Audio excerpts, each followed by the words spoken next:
Target 400 స్థానాలే లక్ష్యంగా NDA అడుగులేస్తోంది. మరీ ముఖ్యంగా ప్రధానమంత్రి మోడీ దేశాన్ని ప్రచార పర్వంలో భాగంగా చుట్టేస్తున్నారు. అదే సమయంలో విపక్ష ఇండియా ఆరోపణాస్త్రాలు సంధిస్తోంది. లోక్సభ ఎన్నికల్లో 400 దాటాలనే లక్ష్యంతో బరిలోకి దిగిన భారతీయ జనతా పార్టీ మూడోసారి అధికారాన్ని కైవసం చేసుకునేందుకు శాయశక్తులా ప్రయత్నిస్తోంది. పార్టీ పెద్ద నేతలంతా జోరుగా ప్రచారం చేస్తున్నారు. ఈసారి దక్షిణాది రాష్ట్రాలపైనే ఎక్కువ దృష్టి సారిస్తోంది బీజేపీ అధిష్టానం. అదే సమయంలో పార్టీని గెలిపించేందుకు ప్రధాని నరేంద్ర మోడీ స్వయంగా ముమ్మరంగా ప్రచారం చేస్తున్నారు. ఈ క్రమంలోనే ప్రధాని నరేంద్ర మోడీ కర్ణాటకలో 2 రోజుల పర్యటన చేస్తున్నారు.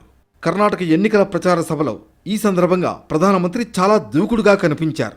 తన ప్రసంగంలో కాంగ్రెస్తో పాటు ఇండియా కూటమిపై ప్రధాని తీవ్రంగా విరుచుకుపడ్డారు. రాష్ట్రంలోని కాంగ్రెస్ ప్రభుత్వం బుజ్జగింపు రాజకీయాలు చేస్తోందని ప్రధాని ఆరోపించారు. అందుకే నేహా లాంటి కూతుళ్ల ప్రాణాలకు విలువ ఇవ్వడం లేదన్నారు. కాంగ్రెస్ తన ఓటు బ్యాంకు గురించి మాత్రమే ఆందోళన చెందుతోంది. బెంగళూరు కేఫ్లో జరిగిన బాంబు పేలుడును కాంగ్రెస్ సీరియస్గా తీసుకోలేదని ప్రధాని మండిపడ్డారు.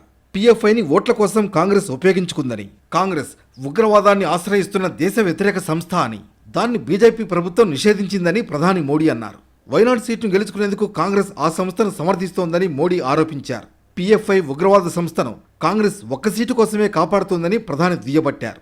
ఆ తర్వాత కాంగ్రెస్ అధినేత రాహుల్ గాంధీని ప్రధాని మోడీ టార్గెట్ చేశారు.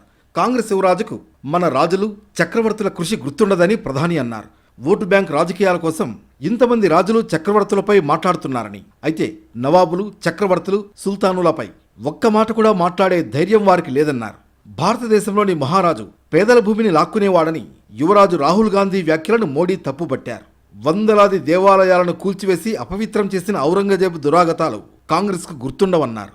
ఈవీఎం సాకుతో దేశం పరువు తీసేందుకు కాంగ్రెస్ కుట్ర చేస్తోందని ప్రధాని అన్నారు. వారందరికీ కోర్టు గట్టి ఝలక్ ఇచ్చిందని గుర్తు చేశారు.